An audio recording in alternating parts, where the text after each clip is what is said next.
So this morning's presentation is Haahi Barrett from the Lifewise Trust, and she's going to talk about the transversal pathway with truth and conviction. Could you put your hands together to welcome Haahi?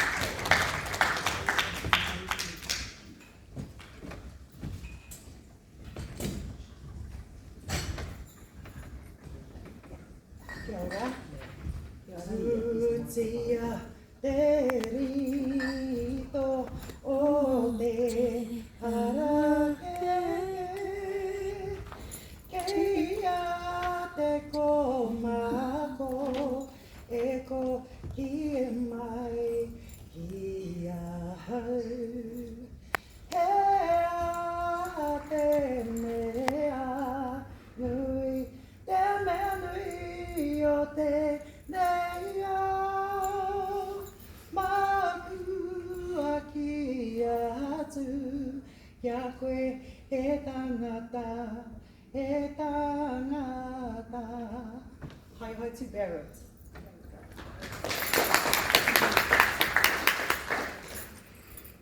Tēnei te mihi nui kia koutou. Tēnei te mihi nui kia tangata whenua, mana whenua o tēnei whenua. Tēnei te mihi nui kia koe e te tuahine o Delaney, o te waiata.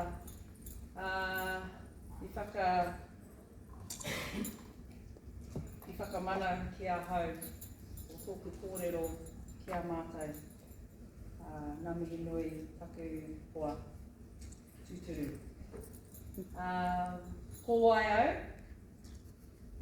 te aroa te waka, nā te whakaue te iwi, nā te kāringa te hapu, te kautu tōku kainga, te kautu tōku marae, te kautu tōku whānau. Ko Aotearoa nui a kahu te mata momoi tōku roto, te nonga taha te maunga, i te hina te awa. Ko tūmahaurani te whare tūpuna o tōku kainga te kautu. Ko Haehaetu Barrett tōku ingoa, ko ai te kaipakahaere o ngā roku Lifewise Trust, Methodist Mission Northern Aotearoa. Kia ora and good morning to everyone. Kia ora. In terms of the pipiha is what we call it, in terms of introduction of who I am, I thought it only right and respectful that I start with my ancestral background before giving this kōrero. And the waiata, or the song of introduction that you just heard from Delaney, my whanaunga, who now lives here in the Gold Coast. Putia Te Rito is a song that we sing about our people. Eaha te mea nui. Our people, he tangata, he tangata. It's all about us and our world and how we connect and who we are. And when we travel, the importance of connection and whakawhanaungatanga relationships is very important. The introduction of my tribal boundaries, Central North Island, New Zealand, and Rotorua, with the iwi Taroa. We are known for tourism and geysers and hot waters, and also the kapahaka giants of the world, namely our tribe Ngāti Whakaue, that just took out the New Zealand competition in February as the winning kapahaka Māori festival performers in Aotearoa, hence the scars that we wear today in terms of our respect and love for our tribe. So what does that all mean when you come away and present at an addictions conference around truth and conviction? What does that all mean when you stand in another rohe or another country and talk about your own truth and conviction when working in a place of addictions and working with the most vulnerable communities that we see in the most highest complexities of the families that we serve, that suffer this thing called addictions. The most important thing around truth and conviction, when you are in the space of imparting knowledge or supporting others into recovery, or when you are in a space of influential guarantee around tenure and contracts to go into communities, to be able to serve communities, what do we actually look like as a workforce?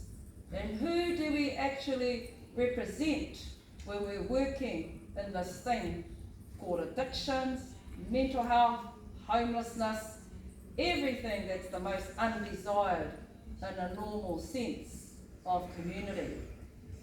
This kōrero or conversation that I'm about to have is around our own journeys, maybe around practitioner.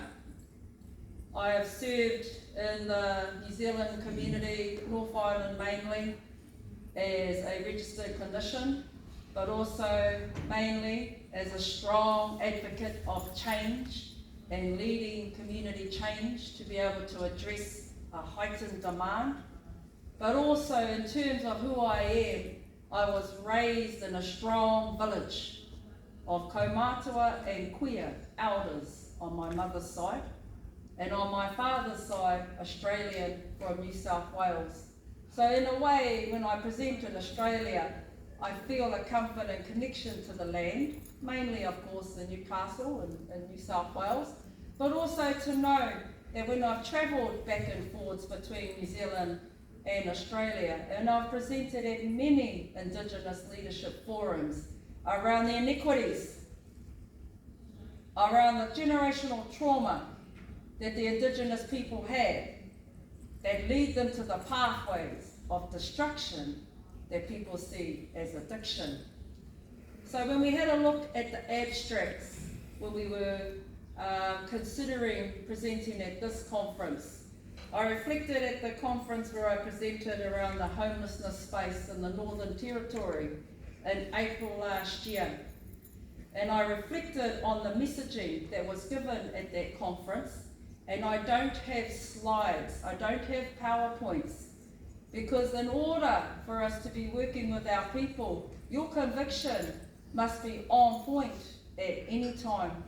You should be able to speak your word at any time. You should be able to stand in your own conviction at any time. So PowerPoints and slides are great for visual, but when you're resonating on a stage and connecting with people's hearts, you know if the whānau or the people that you're presenting to understand your messaging, then PowerPoints are not required. So, Northern Territory homelessness space, the Indigenous level and the access is horrific. The absolute still generational trauma that happens for the Indigenous here is horrific. They look to New Zealand as people of mana, strength, people who have got it all going on in terms of their tiriti o waitangi, or our signed agreement that we have with the Crown around our partnership. We experienced last year that a movement was about to take place where our partnership was going to be impacted by a new government who actually wanted to have the bill replaced and our rights as mana whenua and tangata whenua taken away from us. Taken away. Yet the highest level of access that are coming into services that we all serve in are Māori in our communities. If they take away their partnership model, who would be there to lead and advocate in terms of an Indigenous lens? Well, we didn't take that lightly in Aotearoa, and we stood our ground and we marched. We marched from the top of the North Island all the way to Parliament. They called it Toitu Te Tiriti o Waitangi. Stand in your entirety in your tino rangatiratanga. Stand and be able to speak with conviction around the work that we do across all levels, and we did it. We did it as a nation, but not only Māori marched, non-Māori marched, other ethnicities marched, others came to stand and support. Because the conviction that you have is how do you connect your messaging with others who are also in this thing called inequalities.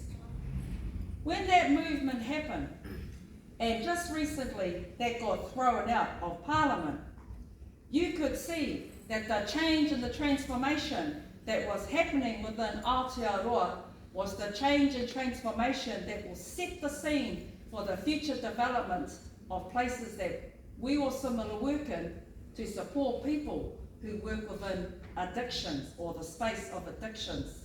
That's one example. The second example I'd like to talk about is the peer and lived experience as a workforce. The peer and lived experience that have been given a chance to become a part of a movement in a workforce that sometimes in recent years is only looked at as appropriate for clinicians or leaders and managers. The movement that we have undertaken, specifically in the organisation that I lead in New Zealand, is that the peer and the lived experience must be at the decision-making levels, must be in the appropriate place, in the appropriate time, with the required resources as any other member of the workforce, because this is a unique level of skill. This skill can take us from the shittiest of the shittiest of the shittiest encounters that our people have faced. This workforce can enable pipelining to happen without judgment, without discrimination. This workforce needs to be heard, respected and valued. The peer and lived experience can stand in true conviction and challenge with authority because they've been there. They know it. They can support and develop who they need to. This kōrero that I'm giving is nothing new to many service providers. It's just around the way it's put to use in a real term and not a tick box for a contract procurement process.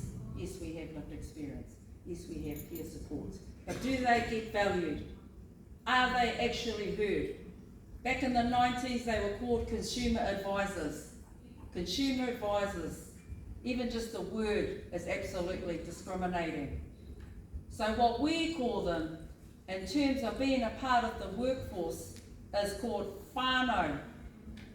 A part of a movement that has to be in place in order for us to make change. Lifewise New Zealand was born out of the Methodist Church movement. I'm not a practicing Methodist, but in order for us to make change, my role and integrity that enables me to lead this very large organisation is around the whakapapa that I have inherited around standing true to conviction. We did something very crazy as Lifewise back in 2009. We shut down soup kitchens, Central City, Auckland, in Aotearoa Square, where a lot of people with addictions were walking in and out of the soup kitchen, in and out, but no change was being made. No actual real support was being put in place. We closed the kitchens down. And then also, Central City, Auckland, Karangahape Road, we opened a cafe and we simply called it Merge, where lived experience could be a part of being employed, of supporting others and having support services wrapped in between. So people who used to come in for the soup kitchen experience now started to come in and be supported. If they required housing, they were appropriately placed. If they required support around addictions, they were appropriately triaged. Not come back in the morning, not come back in the evening, and no change. Those are things that we have to do. We have to do things so out of the box that the government doesn't even, consider funding because of the risk that's attached. We have to start thinking in terms of our conviction and truth. How can we better serve communities and cohorts that we work with? This Merge Cafe now has been going for the last 12 years. It's led by peers, by street whānau. It has transformed and saves lives, but it also every day runs at a risk, runs at a heightened risk because of some of the behaviours that we're seeing in our central city with street whānau. When we had the housing crisis, COVID, everyone was placed into a motel. Everyone, level 4. I'm sure there's same experience here. Everyone just got pushed into the motels. Regardless of any kind of chronic addiction issues or mental health distress, they were all placed. Unfortunately, what we did is we left them in there for 3.5 years. 3.5 years, most of them had not been managed in terms of good, appropriate supports, and we saw a lot of the gaps of people falling through and actually getting more chronic addictions because we clustered them. We just put everyone together. When we had a change of government, the first thing the government wanted to do was get these people out. Get all of these people out. This emergency housing has to go. It's got to go. Okay, we can get people out, but where to? There's no houses. There are no houses for us to be able to appropriately provide support. So again, we work within a model called the Housing First program, which is led by lived experience, but also understands that you must be appropriately housed before any kind of support can actually take place. Right now in New Zealand, we have a housing shortage supply. A lot of social housing is going up in communities, traditional communities actually, and there's a lot of conflict happening. A lot of transient people going to and from. Imagine the primary school children who just start at school and then the families moved again. And then the families moved again. As we all know in addictions, you must be a part of community and connection. So a lot of these kids do not get to have connection in the communities because of the constant moving. So what are we seeing from a lot of the families is social exclusion because they can't actively participate in communities because they're not there long enough. So, as an organisation that I lead again, we have to look at how can we better help and recognise no one organisation can do it on their own. We have to all recognise that. And that scary thing called collaboration and working together is now a must. In order for us to collectively advocate against sudden change that's happening in communities, cuts left, right and centre at the front level, cuts left, right and centre in actual government departments that have been supporting the not-for-profits down in the communities. A lot of providers have had to come together to be able to strengthen each other for the demand that we're now seeing. So a lot of the families, people that were in the COVID motels have now spiraled across the age continuum. We are experiencing youth homelessness, youth addictions that have heightened, right through to aged care, elderly with dementia, with chronic addiction issues, out in backpackers, being assaulted. We have to now work together across the age continuum to be able to provide appropriate, safe and effective services. So this again is a time for Aotearoa in regards to where we're working to make some real change. We are at a level now where we're losing a lot of workforce to Australia. They're coming over here. The working conditions are better. They're able to have a better lifestyle. What do we need to change in order for the ones that we're developing from peer and recovery to young people coming through? What do we need to change as a country to retain workforce? Because we're actually suffering. What do we need to do in terms of an Australasian commitment and network, considering that we have a lot that are coming over and some come from Australia to come and live in NZ? I'd like to touch on the ANZAC, 28 Māori Battalion. We've all experienced our relationship as the ANZACs. Sudden kind of impact happened last year in Aotearoa when the last 28 Māori Battalion at age 99, Koro Bon Gillies passed. His last words were, if he had known what the war was like over in Italy, they would have never went. They were promised this and that from the government. They were promised as the 28th Māori Battalion housing, land on their return. Every other soldier got that, but not the Māori Battalion. They were left over in Europe for an extra 6 months. The boats didn't go and get them. So when they came back, they left a lot of their soldiers, brothers, cousins, over in Gallipoli, over in Europe, buried, passed. When they came back, the generational trauma that started, and the alcoholism that started, and the domestic violence that started from that period has trickled through to our generation. And we often look at that as outcasts when we see these young rangatahi acting up, understanding their whakapapa history, where they come from. But we don't see the generational trauma that returned to our shores from those times. And this is the impact that we are having now in Aotearoa around how do we address such chronic addictions that have come from chronic generational trauma. In order for us to go forward, we must look at what happened in our history. Truth and conviction. We understand that the clinical leadership is paramount for safety in this space. But we also need to recognise that what's happening in the communities now needs a fit-for-purpose, multidisciplined, multicultural approach to be able to support the need.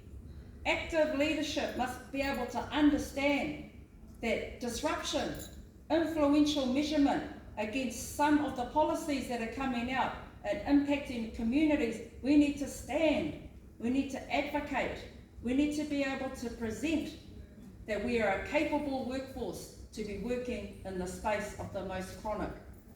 This evening as we travel back to Auckland, more meetings tomorrow.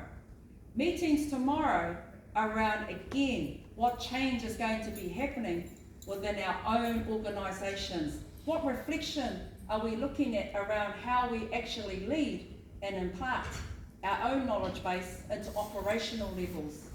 Because what we're seeing again is a split between provider networks has started to take over our own truth around working with our people. So disruption is welcomed at this time, and that's what I love doing, disrupting, because the only way for us to see that this pipeline of the most highest level of vulnerable communities is supported. We're not like hospitality. We're not like tourism, if I'm thinking about Rotorua.